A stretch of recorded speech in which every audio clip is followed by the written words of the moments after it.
What's going on, everybody? Savage drumming with a few friends today. We got the Crystal Chronicles Podcast, week 1. We're going to try something and see if this works. If you guys like this content, please feel free to let us know in the comments.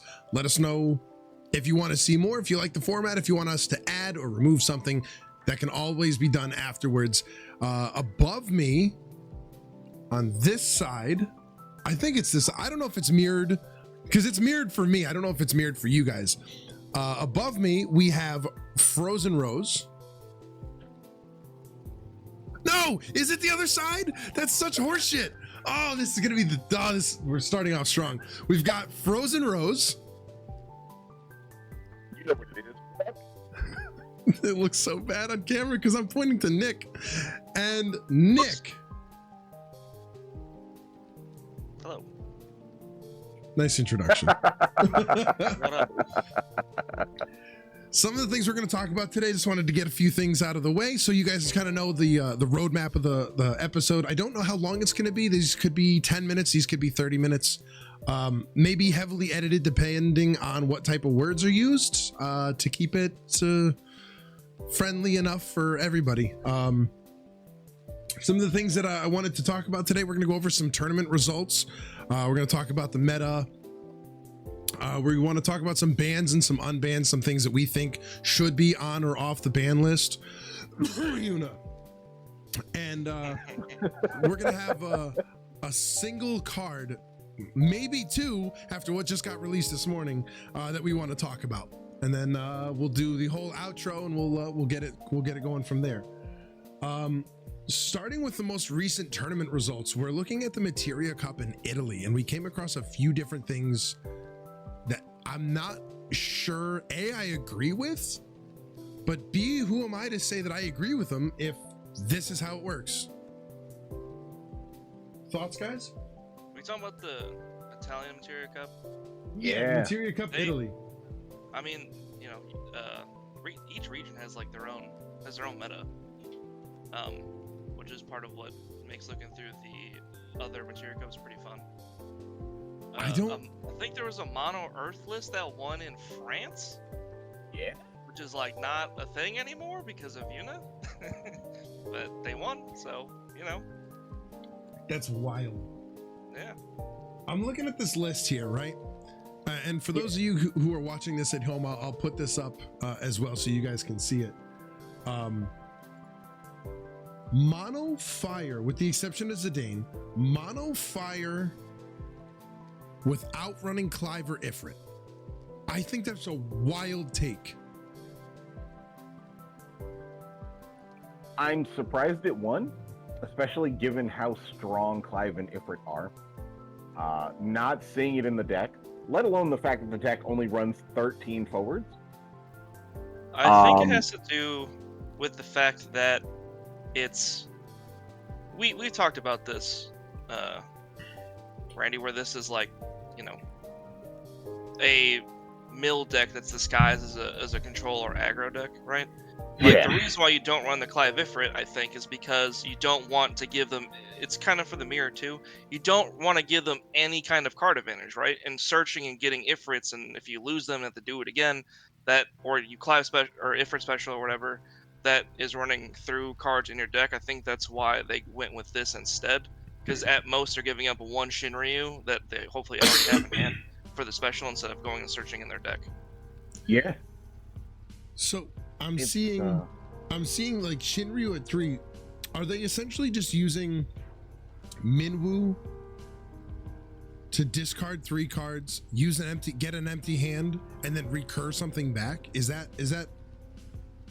Yeah. When your hand is empty, you're allowed to play cards from your break zone, using pretty much just your backups, and it gives you the ability to recur or reuse things that otherwise would be gone. Ject being cheaper for the amount of cards you have, fire cards you control. I still don't know how they would like go ahead and like replay Zidane. I don't think you do. I think you just like one and done the Zidane. I don't see the way to get. No, I don't even see the way to get wind energy. Wind, whatever. Am I missing it here? Sorry, I drank some water and I'm all of a sudden I'm dying. I don't even see you're a good. way. I don't even see a way to cast him. Unless there's a way to bring something back that's a cost 2 or less and put it on the field.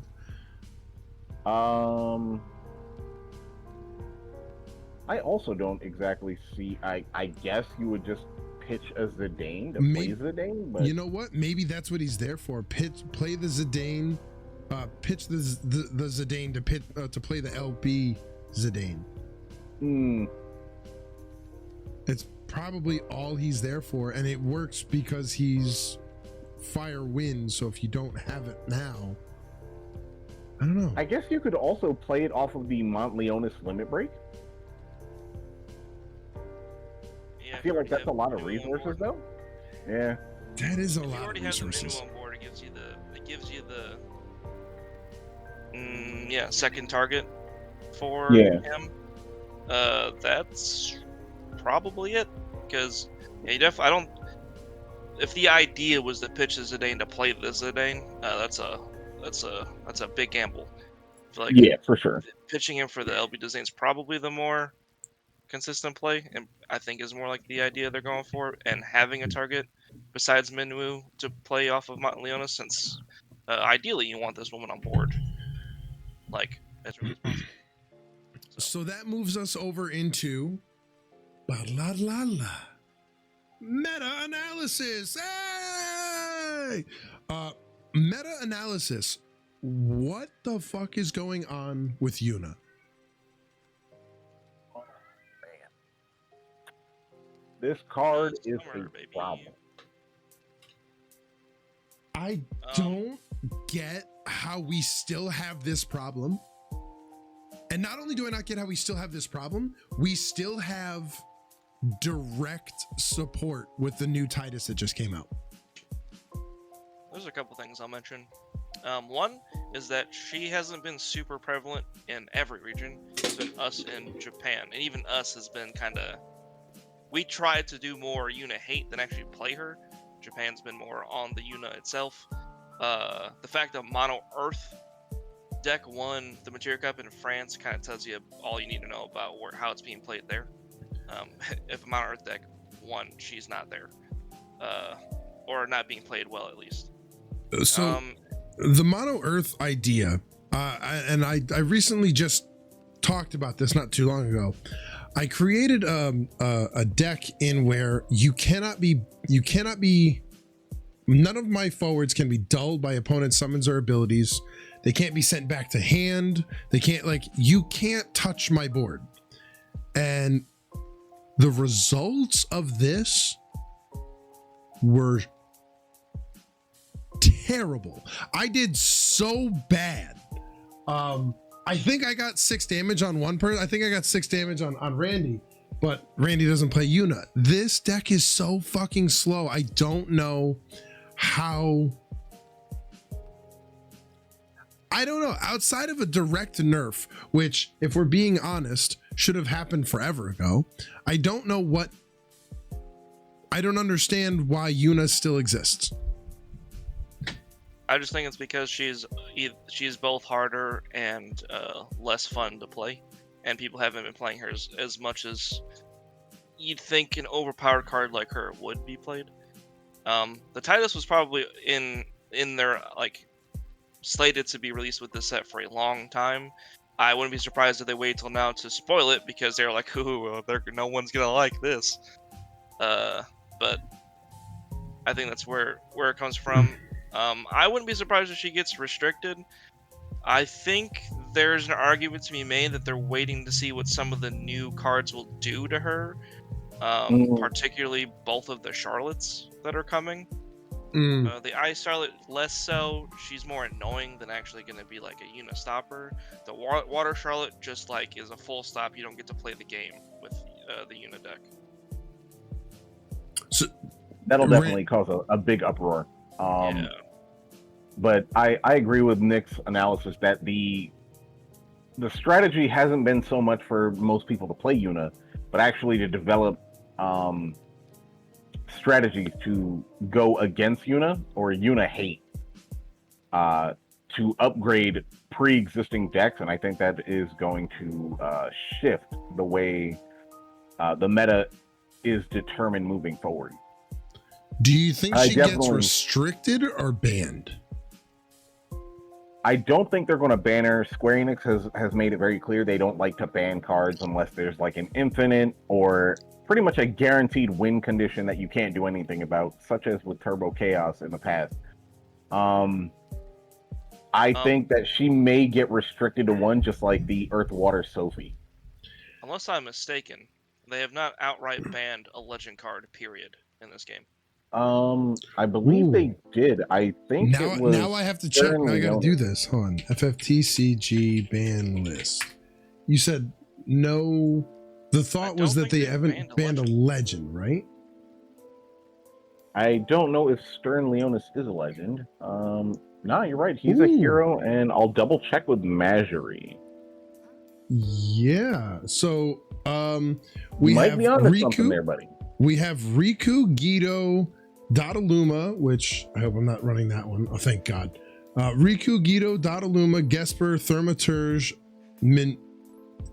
Miyun, Althea, Sildra, Doga, Mashery, and Stern Leonis, all of which are not a legend. The only two legends that have ever been restricted are Sophie and now Chaos. So that would lead me to believe they definitely won't ban it. I think if anything, it's going to get restricted. Which is fair. It's kind of all. I would not be upset if it got restricted. No, I think it's all she needs is a restriction. Dealing with one is still a pain, but it's doable. When you can just like play her again and again, that's where it becomes tough. Like especially as hard as it is to get rid of her just the first time. Yeah. Look, especially with the new Titus coming. Oh my. Oh dude. No. It's gonna be tough. She's gonna run nuts. She is gonna run Nats as though. Run Nats. Bro, she is a runner and a track star. I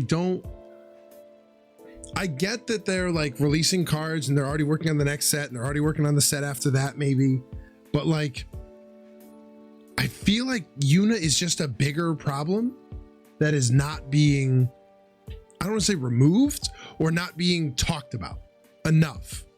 And I want to say it's not being talked about enough, but let's go back to the Materia Cup. What does it say?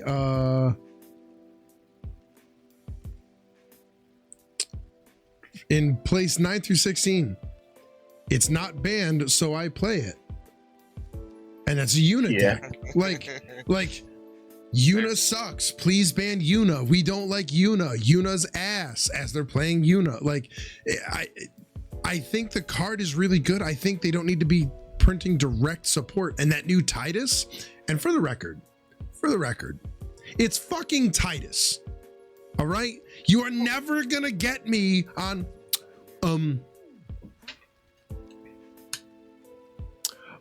actually it's Titus. It's fucking Zidane, it's Titus, and I don't give a shit what all three of you watching this feel about my opinion. It is fucking Titus. End of story. Continue. I definitely think that this Titus is going to be definitely an interesting card. Becoming a lightning rod explicitly to protect Yuna. It being an EX burst. And I believe it's damage 3, reducing how much damage he takes in place of Yuna. Does it reduce damage? I think he just gets power. Or is it the -2?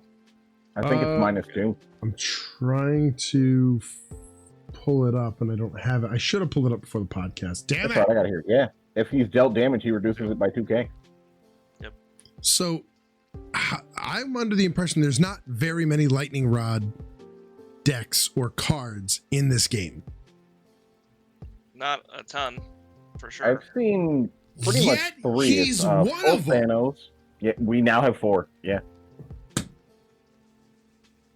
Fun fact for those of you watching at home: 2 of the 4 lightning rods are actually both in Final Fantasy X, in Orin and now the new Titus. I mean, their job is Guardian, so that kind of makes sense. Accurate. More Oh, accurate. Canonically, 3. yes. I Thematically, forgot about yes. Kimari. I was gonna say I thought yeah. Kimari was a lightning rod too. More Yeah. accurate. For those of you who are newer to the game and whatnot, a lightning rod is considered somebody that takes the hit for you. So if you were to consider like these two things are standing next to each other, you would assume that if lightning were to strike down, it would hit the taller object. This is the protector for the thing that you're actually trying to hit. So some of the things that they're saying, some of the words are actions and abilities and summons must target X if possible. So you want to like point blank do 8k damage to something, and Titus goes like dick. Now I got to do it again. So the ways to get around that are blanket board wipes, to 8k to all forwards, anything that doesn't make you choose. That's what we mean by lightning rod. Now y'all know why the Porum card costs you $40 now. Oh, Is that the glad other I lightning bought- rod? The Porum's No, the one but that it- blanks for 0. yeah. The blank your card Oh, yeah, the one we have 3 counters and then it reduces you down to 1k power. Yeah. Yep. I'm glad I bought it when it was only $15. Jesus. It's a $40 card now. Oh my god. not that this brings us into our next subject, but do you have any cards in your deck or in your collection that you know where I'm going with this, that you bought at an all-time high and have absolutely tanked in price? I'll go first. I bought King Tycoon at $32 a piece.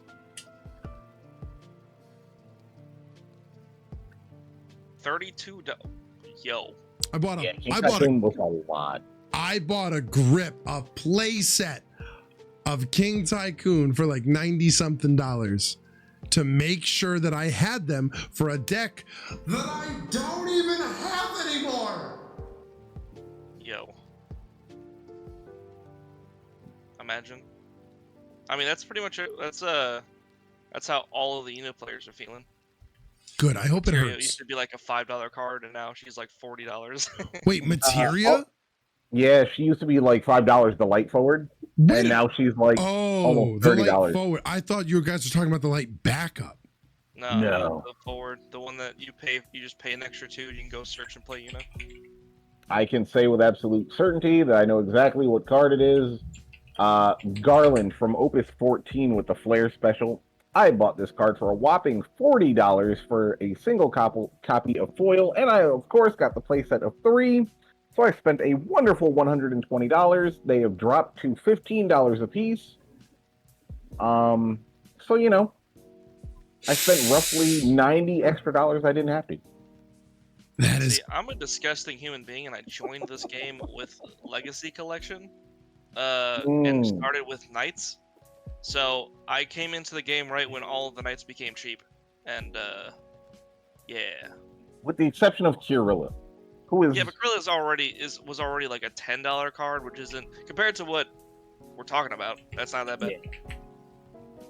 that's wild. I believe she skyrocketed in price, though, ever since Knights have been winning, brother. Winning. It's true. They've been winning. Knights stay winning.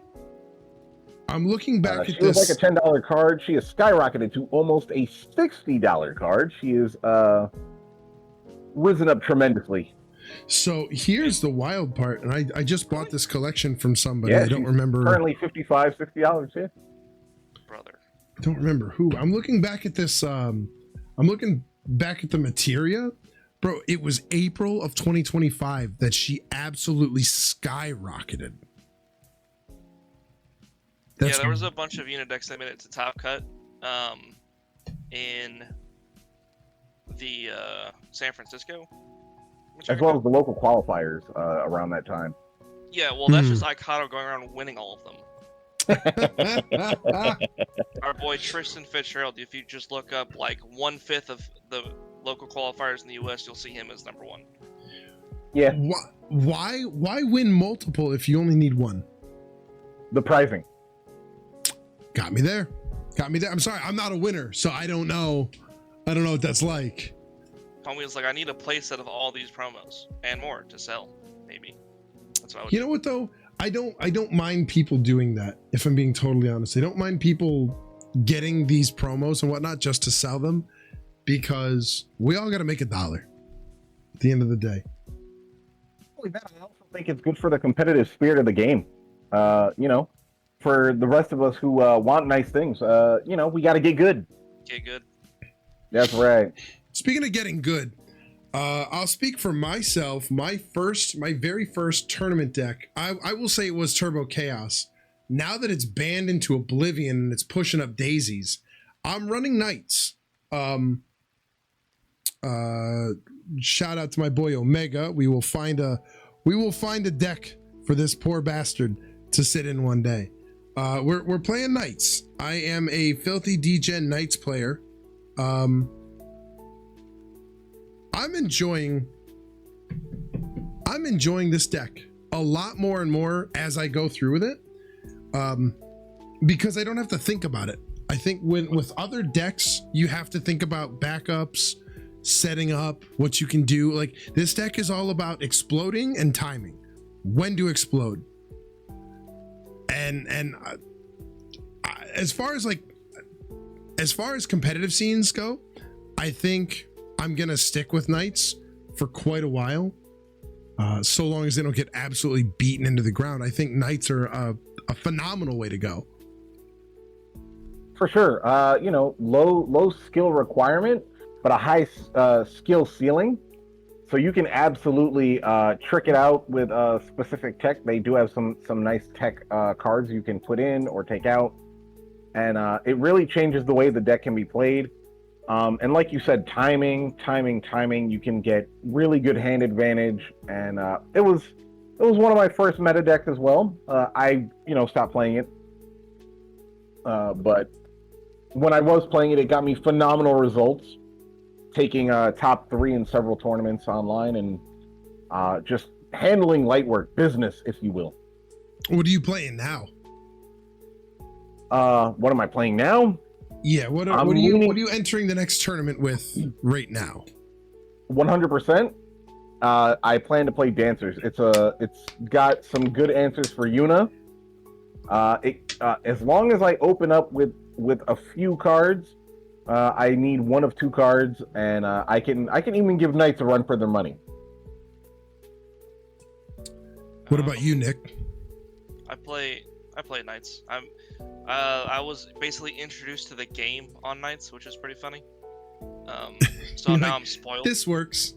It's just like I'm spoiled. When I came into the game, I was asked to play Knights so my friend could practice for the online league he was playing into. And it was like, oh yeah, this is also just, one of the top 3 decks in the game. Have fun, buddy. And it was also pretty cheap at the time. Never mind the now $60 Corollas on TCG. But back then it only cost me like $100 to put the whole thing together from scratch. And I've done pretty well with it, for being new-ish to the game. I went to the Chicago Material Cup, which is the big one, 5-3, and only lost the decks I hadn't seen before. So that it's a pretty incredible deck to be playing with if you're newer to the game, but the main weakness is getting hit by any interaction with your Ramza or Corilla.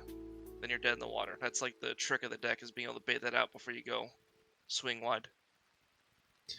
Yeah, I feel that if that's one thing I'm recognizing is making sure that nobody has an Amat in hand, or nobody has anything like that. Another big one. Mist Dragon, yep. I've noticed I like going second because the amount of times that I've dumped into Laswell, Charlotte and Laswell. The amount of times I've dumped a Corilla into a Laswell, I don't know that I don't know that I couldn't be upset more if I went first and I got a Laswell hit. Like I think I would tilt out. So I'm noticing I like to go second. I don't oppose to going first, but I feel like the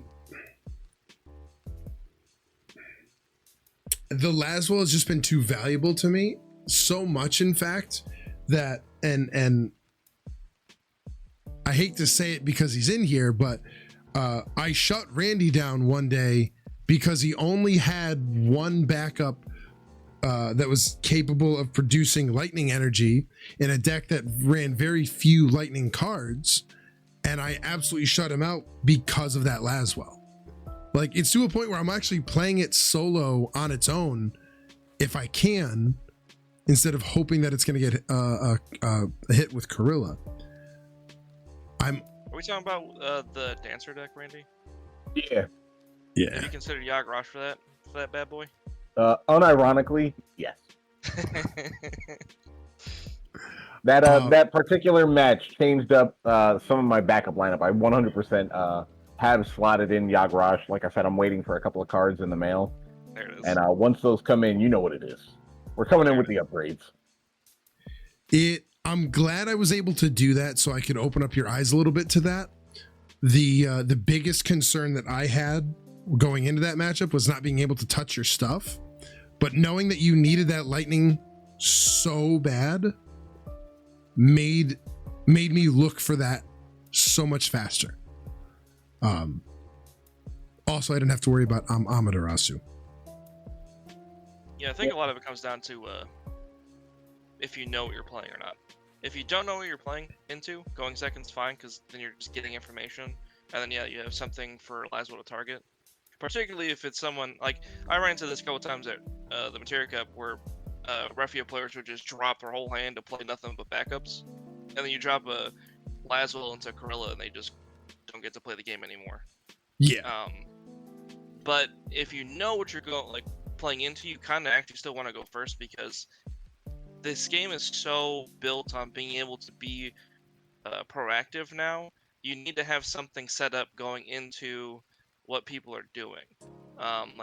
Using that first turn to drop a Lena to deal with like the Refia or Chark EX burst, to put in a Ramzo warp to potentially bait out an Ama or get a crazy hand advantage if he's allowed to resolve and come in. Like, there's a ton of things you can do in that first turn to get your board state and hand set up, if you know what you're playing into and can afford to do that. Or if you know for a fact, this is the one exception, if you know for a fact you're playing into a Yuna deck, you want to go first, because the only way on that one is if you can Ramza Corilla and they can't stop you. Yeah. Ramza Corilla will 100% win you that game. Yep. Moving on to we briefly talked about bans and unbans. Yuna. I have this absolute terrible cough. I think we're all in agreement. Yuna has got to be limited. The restriction would be helpful. It's already gonna be a wild Nats. It's gonna be so weird to watch. If it's not their deck one, it's probably going to be their deck two, for sure. It's for sure going to be at least one of their decks. Do you think there's some card on the standard constructed format that should be unbanned? Based on where we're sitting right now, do you think there's somebody on that list that should remove off the ban list? I don't mind starting. I think Guido can come off the ban list. Really? I do. Here's why. He's a 3-cost water backup. He doesn't activate unless you pay into him. And for one generic and a water, you can choose one forward of of cost 5 or more an opponent controls and put it on the top of its owner's deck. Do we not already have stuff like Refia that does this for way, I don't want to say way less, but that are way more consistent? The thing is and it's 5 or more. It's not like put any forward. It's cost 5 or more. Well, that's the point I'm going to make here. Listen, I honestly don't think it's that bad, to be honest with you, based on some of the things we have now. If Yuna can live, so can this. But I will say that Yuna dances in the corner. When it says things like choose one forward of cost 5 or more, that's getting around pretty much any lightning rod that exists, because those are not legal targets. Yeah. Whereas What do you Refia mean? doesn't. So most, I think every single lightning rod type forward, like Charlotte, Titus, yada yada, says that this card must be chosen if possible. If the card specifies a forward of cost 5 or more or whatever, if that card isn't part of the pool, I see what you're saying. It's not a legal target and gets around the lightning rod. But how many lightning rod targets are we protecting that are 4 or less? I think it's there's not many lightning rods, but it's all of them. I think they're all 4 or less. But I'm saying how many cards that are we protecting that are 4 or less? Less than almost all of them. To be honest, you're protecting 4-color wall. You're protecting Refia. You're protecting Yuna, and all of these are 4 or less, right? So you're not protecting Guido's Ifrit, you're not protecting Ramza, you're not protecting Clive. Well, you are him himself, but Ifrit, you're not True. protecting. You're not protecting Ramza. You're not protecting. All right, so this card only works on certain cards. You know, in a world that Refia just goes.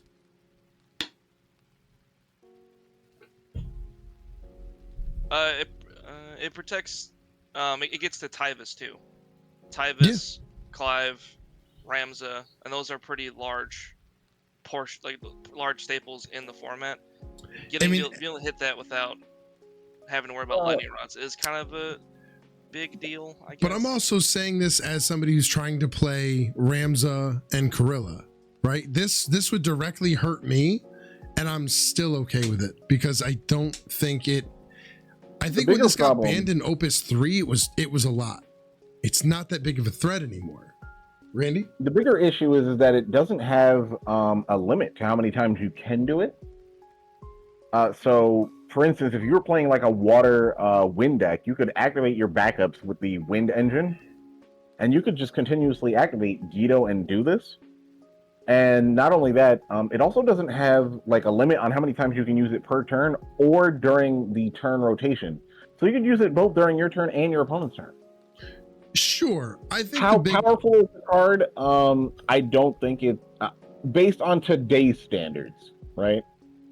I don't think it's as crazy as it was back in the day.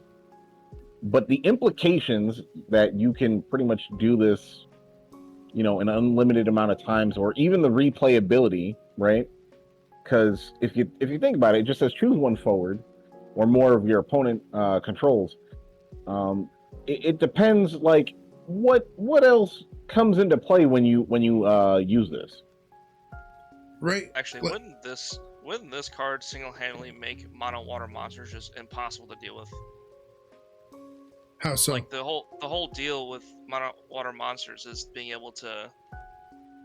have to be able to get rid of their forwards to do any damage because you're not playing anything that's big, or you have to try and the problem with monsters in general is you have there's the risk of decking out because you're searching, drawing and searching and drawing and searching and drawing the whole game. Do you really need to find a way to push damage before you deck out? And if they have big things on board like Ifrit and Ramza and Corilla, things that take 2 monsters to kill, so at best you're killing 2 of them, and they can still have quite a few big boys on board to block. This thing right here, because you're usually playing with 5 backups in a mono water monster deck, and you get to that pretty quickly, you can just say, all right, see you to those things, don't need to worry about that now, and I'll kill your small guys with like 1 Marlboro, and now I'm swinging for game. Yeah, I think in one deck this works really well. Generally into the meta, I think Guido isn't super overpowered.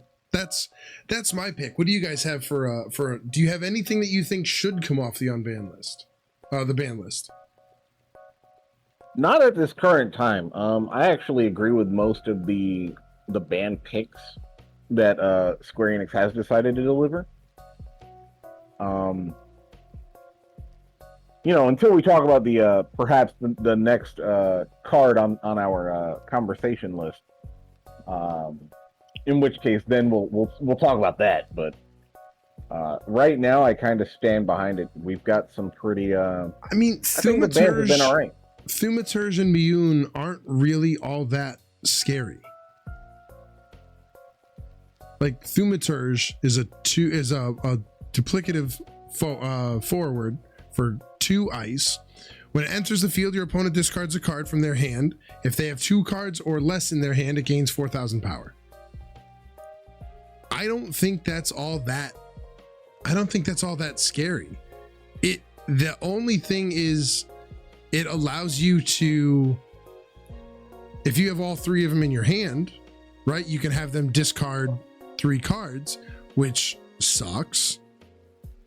But I don't think that's that scary. And the same thing with the Miyun, and I don't know if I'm saying that correctly, but when Miyun enters the field, choose a character other than Miyun that you control. You can return it to its owner's hand, draw a card. Is there something I'm missing with that card? We have bounce effects all over the place. Is the idea that it gives you a lot of card draw? Like you can play it, bounce something else, bounce Miyun, and then just keep infinite draw? Do you have anything that would bounce the Miyun, Randy? Because funnily enough, the Miyun could actually help you combo the Thaumaturge. You get Miyun to bounce it and play Thaumaturge again to make them discard 2. But I think in mono water, right, there's a lot of self-bouncing options. Sahagan Chief and stuff. Yeah, we got Sahagan Chief. There's, the Leviathans generally don't care if it's an opponent's card or not. Being able to bounce your own stuff and get the free card draw to search for whatever you're looking for. Plus, setting up, by doing that, you're also setting up for Leviathan 9 cost, Leviathan of the World, by putting more water cards in your break zone. So if you inevitably are just searching for the Lena forward, you can just pretty much immediately play it, and then you got the Leviathan, you got the water cards in your break zone set up, and now you're raring to go. I look at some of the cards on these lists. Like I understand Riku, right? Because you can activate, reactivate, activate, reactivate, and just keep her off the list. But like Sildra and stuff like that. Sildra gave massive card advantage. And I think that was the bigger issue. But doesn't Realm Realm right now search for a 1 cost 1 and 1 cost 2, and don't they put them on the field? Yeah, but this doesn't have this doesn't really have a restriction other than they have the 2 cards have to be of different cost. You can kind of get whatever you want. Yeah. When you think about the fact that this also comes with for instance, we all know about Chaos Arc. There are 2 iterations. There's generally the Earth Lightning, and then there's Water Earth. If you're playing Water Earth and you recur this card, you won't have a hand advantage problem. Ever. No, you got a point, because I'm seeing the commas now. Search for 2 water characters, or 2 category 5 characters, or 1 of each with a different cost added into your hand. If you're playing easily, but I see this. Yeah. I see this as a mono-colored Gawain. Gawain refills your hand just for play. You know what I'm saying? For a 4 cost, he replaces himself. The thing is, he is a dual element card, which makes him harder to play. Sure. For one, and there's also a ton of things that can reduce the cost of summons, which a lot of those summoner type, backups and forward to do that are water. So That's true. And then Une Especially exists. not only do you have Une, but you also have Rydia, the 2-cost Rydia that builds up counters and can just straight up cast for free. Yeah. If you were to cast Sildra for free and get that double search, boy, that's a problem. Cast for free, tap Une, get it back, cast it again. Bruh. You know what I mean? Like, whew, this thing is insane. Yeah, it was before my time, so that's probably why I don't hate it so much. Not nearly as much as I hate Yuna. But you know what card I think we can all agree we're either gonna it's gonna absolutely tear the entire community apart. You're either gonna love or hate this card. What's up? Let's talk about Rala. Oh my god. Yo, speaking of, I wanted to bring this up, by the way. This card ruins your Omega Dream. I just want you to know that. Just to ruin your day. Oh no, here's the thing. I like you, Omega. I like you. You are a beautiful card. I love the fact that you are worded like a 6th grader forgot to put commas and then added too many periods and parentheses. I love that. I love the card art way better on Rala, and it's a light character, something I have been fighting for 3 years. Light characters are fucking good in this game, and dark characters have been way too good for way too long.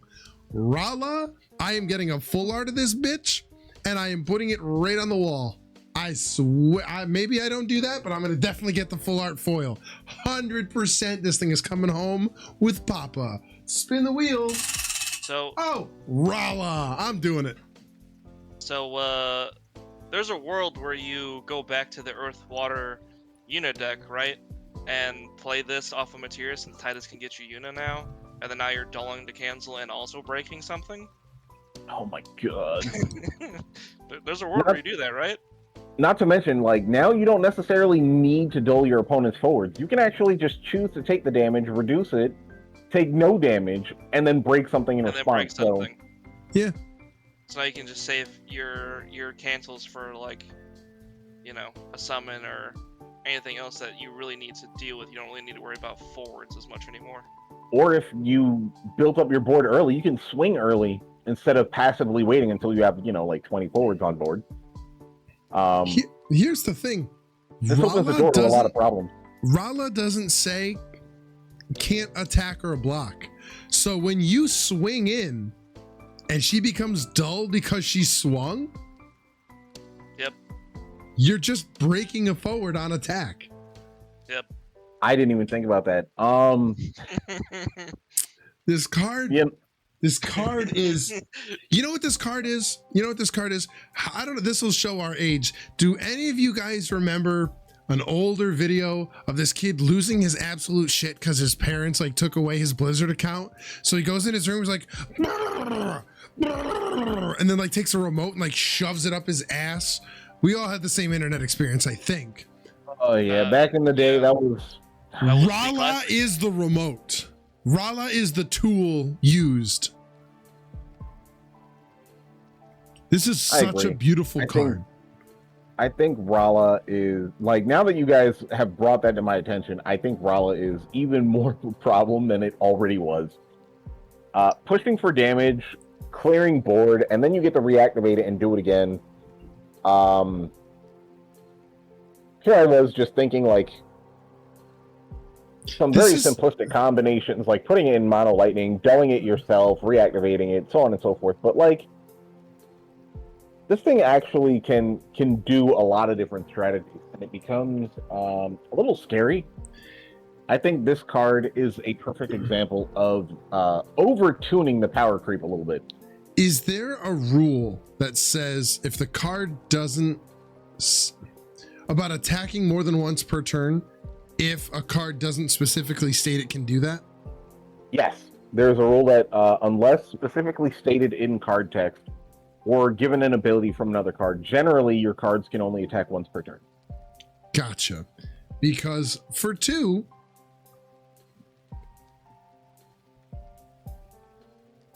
like, I swing, break that shit. Oh, since that went through, here's 2. Let's I'll fucking do it again. Like, you're right. Yo, On swing, this thing pisses me off. I am buying 4. Subscribe to my YouTube channel. I need the money for Rala. God damn. He's probably pricey on release. Yeah. You think what happened? Go ahead, Nick. I think this card's gonna be pricey like on launch. 100%. Sure. 100%. I'll buy 1 at the very least, and then regret how much I spent on it. So, listen, this isn't a super meta deck or anything, but a fun idea for anyone who's a big fan of retainers. If you have Rala on board and you play that new Ignis and you use Rala as part of the dual 2 active forwards to do damage, you get to do the damage and then break something on top of that, and then maybe also do it again with Noctis if you have that on board. Just putting that out there. Putting that into the ether, bro. That's 3 fireballs off of 1 combo. Off of a 3-cost Earth card.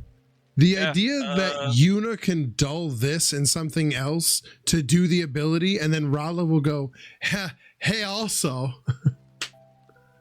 Well, also, if Yuna decides Yuna can't target this as a forward to dull either if you play it into her, because you go sick, dull it, I'm gonna break your Yuna now.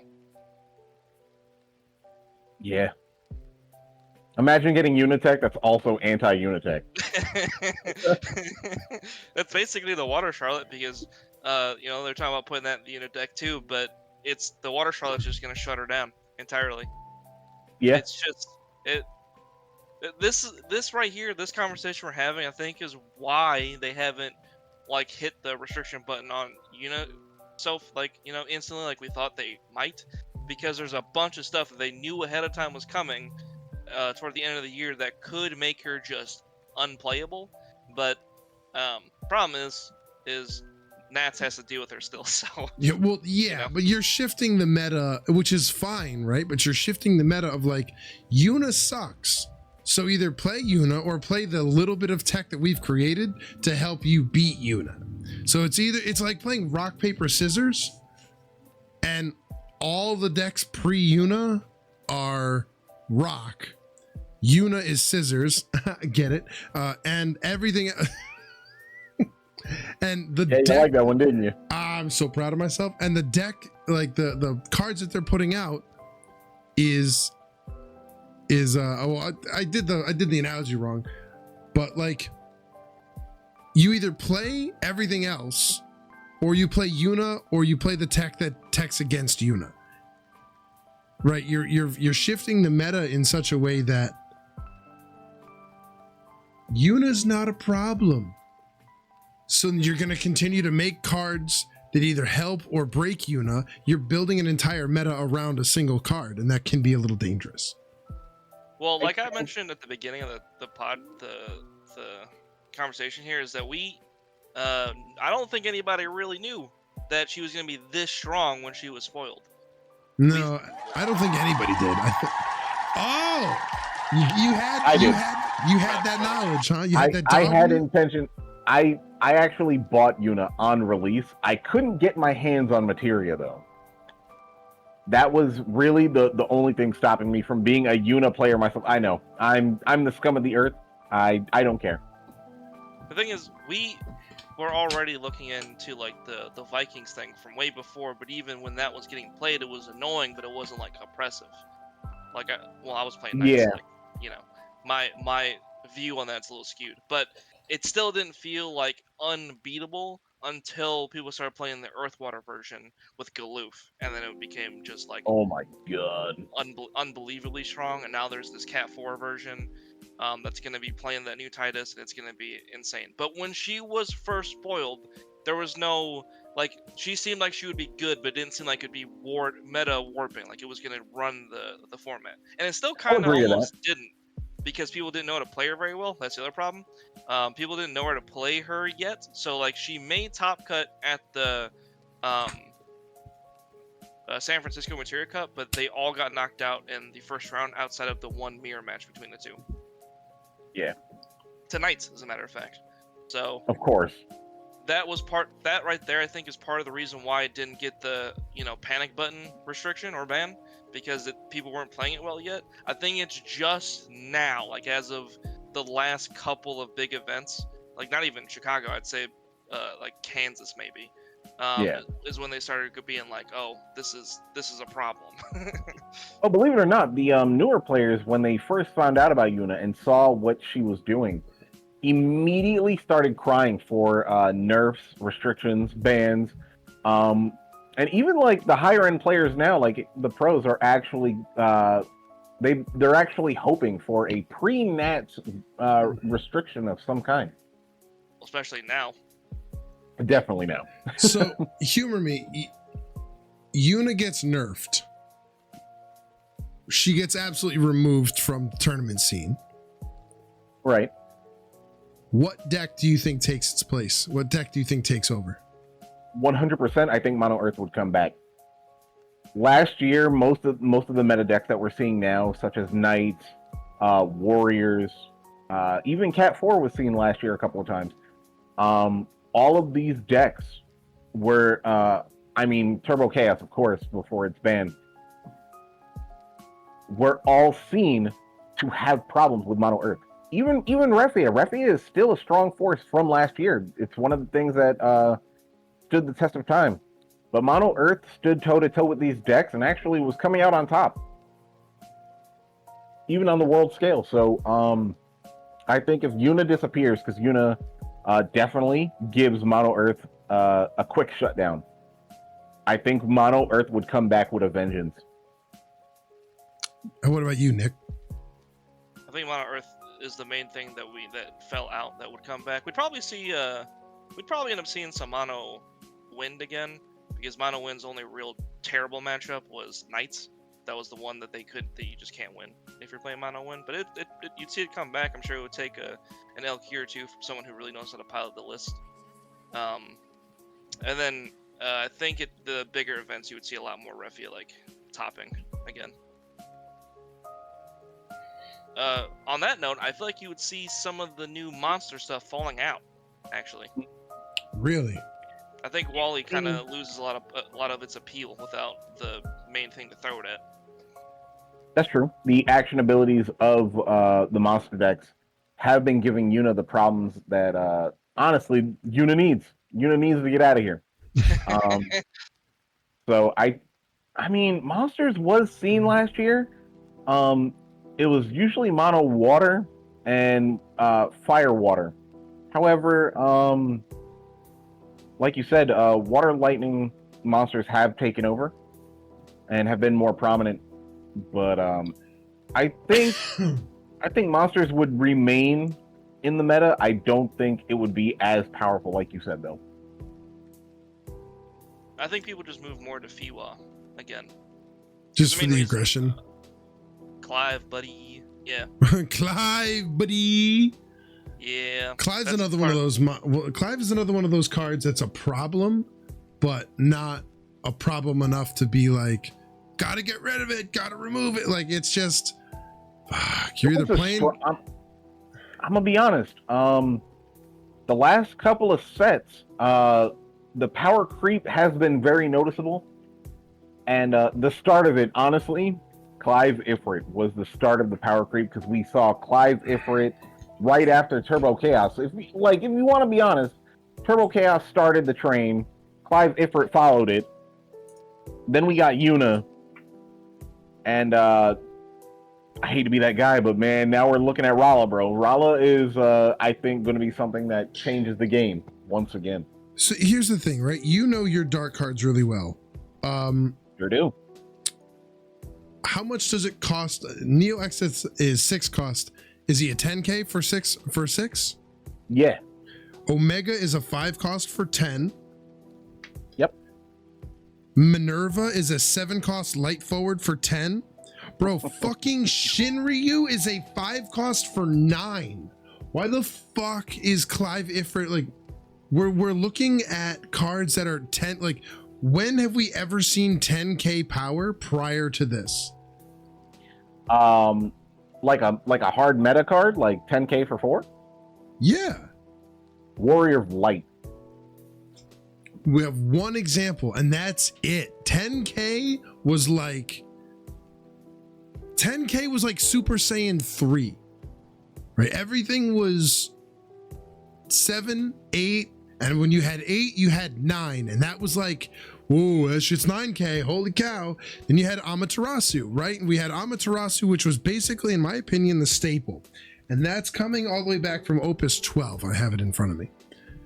Also, it's worth. Go ahead. Oh, I'm sorry. I would say it's worth noting that saying that Warrior of Light was a 4-cost 10K is a little bit of a. It's a bit of a stretch. It's a bit of a It stretch. required a because lot of setup. You need it needs a lot of setup to get there first. You can't just boink. There he is. Get wrecked, nerd. But when I look back at these cards, right, and I look back, in my opinion, and I'm not trying to put Amaterasu on a pedestal here, but Amaterasu dealing 8K mentally to me sets the bar at 8K damage is the staple. Anything above 8K and you're looking at like, all right, I can't kill this thing. Moving back to Rala can be Amaterasu'd and still live, which is why I say 8K is the benchmark. So things that are over 8K seem a bit bullshitty. I don't think you're ever outmining this because here's the problem. Well, unless you're able to get a little bit of damage on him first, I guess. But if you don't, or you don't have any damage to follow it up, you're not outmining this because they can just reactivate it and then do it again. Correct. I mean, I'll Amat something if it means keeping the thing that I want to keep. But like,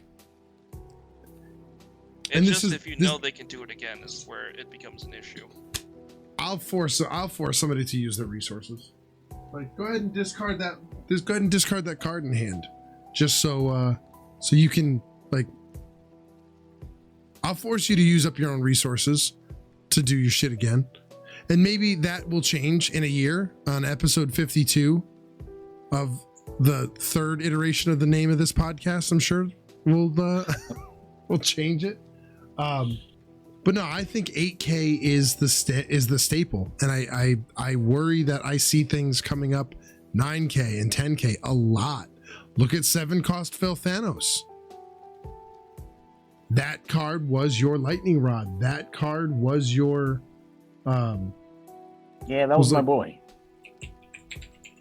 And then they made LB Sephiroth, and I made Randy cry a little bit. That was so funny. I mean, that was one of those like moments where like our match became a meme. I played the full Thanos, you played LB Sephiroth, I turned around and played LB Sephiroth back. Yep.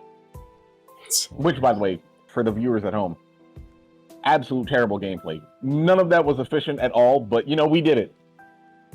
And it was great. This wasn't for tournament play, we were just playing You did it to try. Based on seeing the Rala, I'm gonna be honest. I'm thinking maybe next year I bring back Mono Lightning, the Mono Lightning Crystal list. Nick, yeah. Do you have anything in there that could dull him? Yeah, 100%. The Ramu summons can dull him. Yeah. Mm-hmm. Yeah. Bananas. Absolutely. I feel like every deck has to run at least one of these, right? It's so good. I don't see any reason why you wouldn't. I'm of the sound mind that and I don't have the card in front of me, but this kind of lets you play Cecil without taking a point of damage. Yeah, you could actually play the Cecil, use Rala to prevent the damage, and you can spot remove something in response. Yeah. So rather than come out negative, you're actually coming out more positive than you would expect. Yeah, you're 100% playing this thing in Yuna. 100%. Even if you're not playing Yuna, I think if you're playing Cat 4 or even the Cecil engine in something else, I think Rala would be a great addition. Cecil engine works in a lot of things because of how much value you get out of both Earth and Wind Cecil. Just period. So, why not play this too? Just in case you can get that combo off. It's so good. Incredible. Well, anything else you guys want to add before we wrap up? No, I want. No, I think. I got me Oh. wanting to play games. Fuck Yuna. Yeah, man. Fuck Yuna. Well, if that's it, thank you guys for listening. This has been an hour-long podcast. It didn't feel like it was an hour. It felt like we just kind of shot the shit for 20, 25 minutes. But according to my recording, it says we've been going on for an hour and 2 minutes. So thank you guys for listening. You guys can find us. I don't fucking know where you can find us yet because I don't know where I'm going to upload this shit. I still have to edit all of this and I got to put overlays and stuff. Fuck it. That's a me problem, not a you problem. Thank you guys for material. Thank you, Materia Hunter, for all the information, which is where we gather all of our information. We go to materiahunter.com. It's where we usually do all of our searches, all of our tournament decks and stuff like that. I think we've talked in the past that we don't really use FF decks nearly as much. It has a lot of great searches, a lot of great engines. They let you practice decks. There's a way to practice decks if you guys want to practice on FF decks. But thank you to Materia Hunter for all the information. Thank you to, let me see if I can do this. It looks weird for me. Thank you to Nick for hanging out with me. Thank you to Randy. This hurts. Thank you to Randy for being here and part of the podcast. Thank you guys for enjoying episode 1. If you guys got all the way this far, let us know what you guys would like to change in the podcast. If there's anything that you'd like us to do differently, add or remove, Yuna, and we will absolutely do our best to accommodate you guys. Thank you for being here. Thank you for being a part of the channel, part of the stream. It's not a stream. It's not a stream. I don't know You what didn't to stream do. it? Man, you dropped the ball. Oh no. Cut it. We'll fix it in post. So fuck it. I don't even have an outro. Fuck it. We're out.